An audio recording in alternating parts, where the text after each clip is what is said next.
Welcome to Ask Dalya Live. Get your grant-related questions answered here every second and fourth Wednesday of the month at 12 Pacific Time. In each session of Ask Dalya Live, I answer grant-related questions that folks have asked me in the past. If you would like to ask a question today, please enter it. If you see a comment box, you may not see a comment box, and that's okay. You can also always send me a message through Facebook, and I'll answer the question at a later time during Ask Dalya. If you'd rather just listen in, that's totally fine too. Just to let you know, these sessions are recorded, so if you miss one or want to refer back to a session, look for the recordings on Facebook on the Writing for Community Success page at any time, or you can look on my other online channels. Now, a little bit about me. I've been a nonprofit grant writer for nearly 25 years, and I'm the award-winning author of Writing to Make a Difference, 25 Powerful Techniques to Boost Your Community Impact. I'm also the instructor for the new on-demand course track that I co-created with TechSoup. It's called Grant Writing and Management, and it's designed to be your starter kit for grant success. You'll find that it takes a much deeper dive on today's topics with the guidance and tools you need as a grant seeker. More info on the course track appears in the description below. I've learned my share of lessons in the grant world, and now I want to share that knowledge with you. So let's see what questions came in. Question number 1. Who should be on my grant writing and management team? If you watched Ask Dalya Live on May 12th, you already know that there's a lot to think about and plan for before starting your grant-seeking journey. And you've probably realized that producing and managing all of the 8 information essentials we discussed takes a lot of time and talent. That's what I call your organization's capacity for working with grants. Let's discuss the 5 major skill sets you're going to need when you're assembling your grant writing and management team. Yep, I said team, because grant writing and management is a team effort. It will require you as the grant professional to have regular access to the appropriate people. You'll need folks to help at different points during the process. Everyone likes to be treated as an expert, right? So each team member will carve out a specialty. Sometimes sometimes that's obvious from their job title, but if it's not, I encourage you to confirm that people will play specific roles. Remember that a single person may take on more than one role, right? And on the other hand, more than one person can share any given role. Let's take a look at what they'll be doing in their different roles. Now, to get started, you'll need a community needs assessor to establish why the program or project is so crucial in the first place. Why is it needed?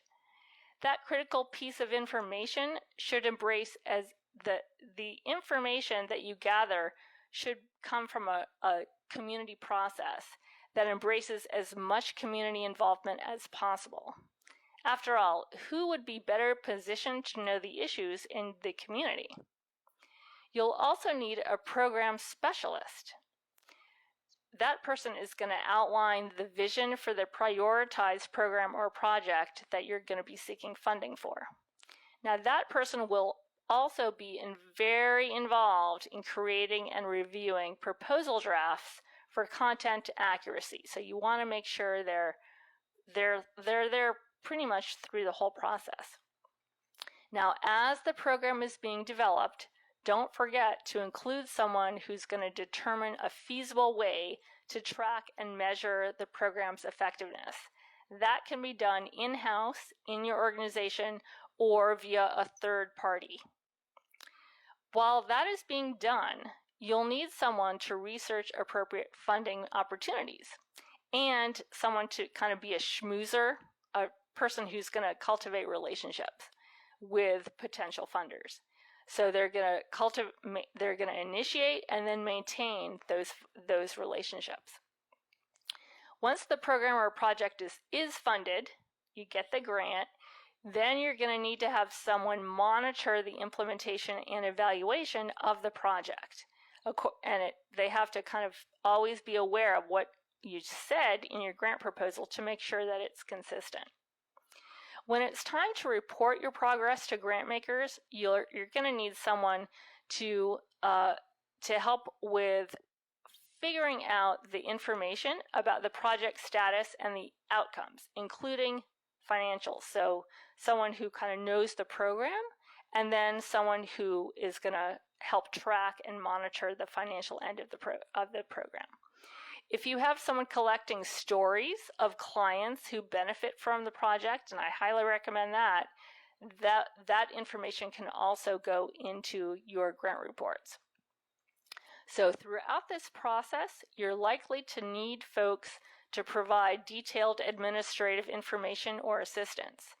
And that often includes people from human resources, accounting, legal, technical, clerical, lots of different departments, depending on the size of your organization. Now, I also want to share that there's one more role that is critical, and it needs to be filled by the executive director or CEO of your organization.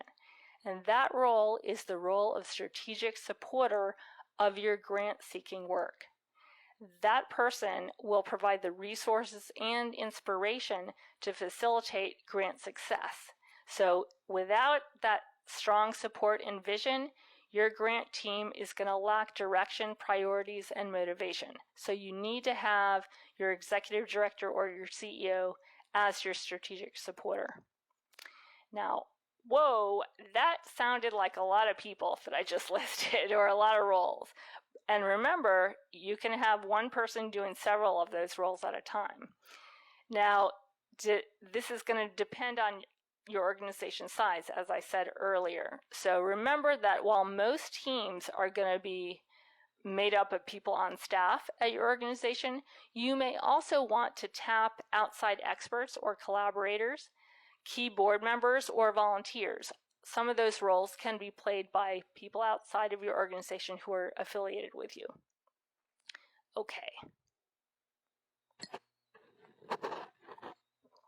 Let's move on to question number 2. So question number 2 is, as a parent at a kindergarten, I'm working on a proposal for funding to improve the facility. We really need to show results in terms of how the proposed changes will improve the learning environment. But how can I do that? First, I would recommend writing down the specific objectives you're aiming for during the grant period. And that period is usually a year. You'll know when you're looking at a specific funder's information. Think about how each of your proposed facility improvements will make a difference in the quality of education that your school can provide. So you're thinking about that. For example, if you want to renovate the indoor or outdoor play area of your school, think about what results you expect in terms of how those facility improvements will help your children's playtime become more educational. Those results are what you envision as the ultimate outcomes of your work, and that's what funders are interested in, right? That's one of the most important pieces in a grant proposal. It's the answer you would give if they were to come up to you and say, so what? What difference do you plan to make at the end of the day with what you're proposing? What changes or benefits will we see? So it's not just what you're about to do, but why you're going to do it and what result will it have for your folks. Okay. Then once you've done that, think about how you're going to evaluate or measure your progress on each item. So what you're doing, why you're doing it, what outcomes it's going to have, and then how are you going to measure those outcomes? How are you going to be able to tell if your project is successful or not, right? So you want to make your school, in your case, you want to make your school a better place to learn. Now think about that may involve talking with parents, right, or teachers, maybe even the students themselves. They may be able to communicate depending on their age. So they may be able to give you the information you're looking for. I suggest that you measure those results before and after. So you want to find out what's going on in the school with whatever project you're proposing. You want to find out what's going on at the beginning of your project and at the end of the project so you can measure it that way. There also may be specific child development scores that you can see improve over time because of the work that you've done with the project. That's another possible way that you can measure your success. Okay, let's move on to question number 3, which is how does a B Corp get a grant? Now, let's back up just a moment here and explain what a B Corp is for everyone to make sure we're all on the same page here. A B Corp is a benefit corporation. It's just a legal entity that is set up to produce both a public benefit for society or environment and shareholder financial value. So it's benefiting the society, but also benefiting shareholders financially. Now, B Corps also factor in the well-being and concerns of their employees and the local community. So a B Corp sounds a little bit like a nonprofit, and it is sort of like a nonprofit, but a lot of grant makers don't see it that way. So if you're from a B Corp, which is actually a for-profit corporation, you're going to have to seek out funders that are specifically open to that legal status, because not all funders are. Some B corporations also have a nonprofit arm. I've seen that done. Sometimes they have their B Corp, the corporation part, and then they have a little nonprofit part, and that nonprofit part may be more attractive to funders than the corporation part. In addition to the private grants, I would suggest that you research government funding, because sometimes government grants are open to entities other than not just nonprofits. They may be open to small businesses, even individual entrepreneurs, that kind of thing, beyond just the nonprofit sector. Okay, good luck with that. All right, so now we're on question number 4. And question number 4 is this. I'm an advocate for issues related to minority whose issues are very much under the radar of funders. So there's a specific minority that they're working with. We have yet to score a single grant, even though I've written scores of them. I'm thinking of reframing our strategy toward work that seems to be more fundable, specifically around affordable housing services for the minority community we work with. That community is the Roma people and immigrants in the Republic of Moldova. And the questioner wants to know what advice I have. Okay, well, first of all, I think you're very wise to rethink your strategy. It is true that some nonprofits' work is just more attractive to funders than other types of work. So that's true at certain times, and for whatever reason, some people call it the flavor of the month when it comes to the topics that nonprofits have that are of interest to funders.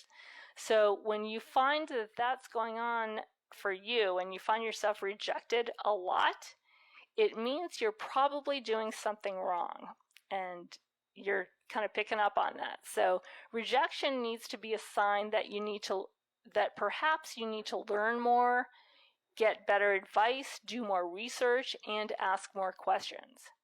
And as you know, it seems like you figured out that your job as the grant writer is to evaluate the situation and make strategic recommendations to your grant team. So you're definitely on the right track, and keep on going in that direction. Okay, let's look at question number 5. The question is, how do I tutor and support someone else in writing a needs statement for our grant proposal? No one ever seems to feel like they can do it. You're right in focusing on the needs statement in a grant proposal. because it's really one of the core elements. But it doesn't need to be a scary piece to write. In fact, the simpler the better. I use, and I also teach, a 5-part system for putting together your proposal's priorities. 2 of them relate to the need statement. So the first one is, I call facts and figures, and it's simply the context you're working in. So who is your constituency, and what are the top few issues they're dealing with? What are some current trends that make those issues especially pressing? And what research or statistics can you cite that will back you up? The second one in my system of 5 is called importance of the issue. And that is, if you are telling a stranger why they should care about your issue or your specific work, what would you say? Don't assume that the answer is obvious, because it's not. Believe me. I suggest that you outline what's at stake if that issue were not addressed. If you're proposing a specific project or program, talk about how it's a priority for your organization in working toward your overall mission. If you're supporting someone else through this process of writing a needs statement, I suggest going through these types of questions with them, together. Then you can offer feedback along the way and set up the expectation that you're going to need at least 2 drafts of the grant proposal, sometimes quite a few more. Okay, and question number 6. It seems that funders and other supporters are always looking for something new. But what if we just need support for doing the same work we've done for 20 years?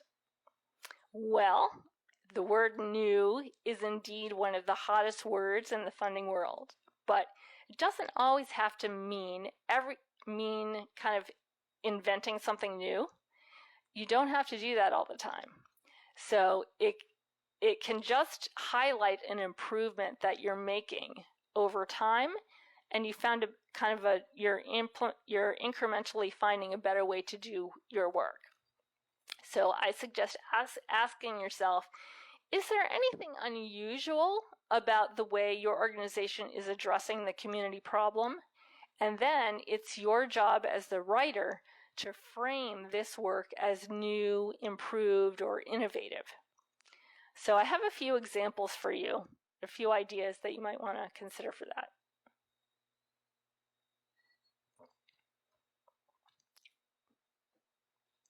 Okay, so the first example might be you've been honing your system for many years, right? And you're now sustainable and stable in your work. In fact, you're so successful that you're now training and supporting others with your unique model. That's one option.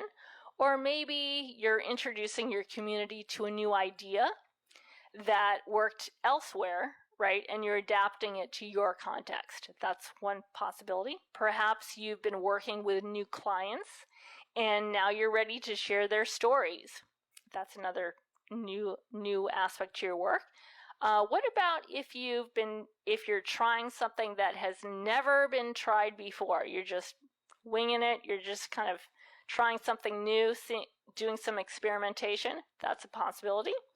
Or maybe you've recently done some evaluation of your past work and you're now ready to strategize to make whatever improvements were suggested during that evaluation process. You're trying to respond to political, social, or economic changes. That's another possibility for how your organization's work may be new. Another interesting way of talking about your work as new or innovative is to link it to current events. So if you find a strong thread between your work and current events, I would say follow that thread. Well, that wraps up today's session of Ask Dalya Live. Thanks for joining me.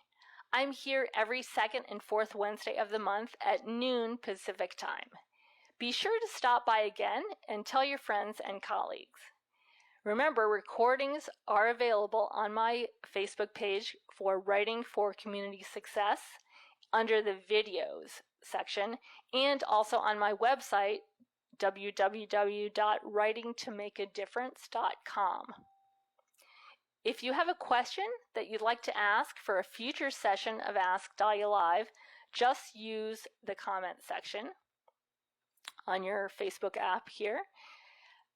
Remember to please follow me on Facebook, which you probably already are. I'm also on Instagram, LinkedIn, and YouTube.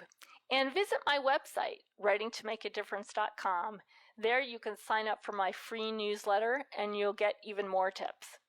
The links all appear below.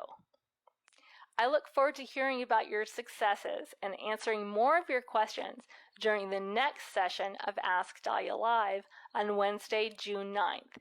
See you there.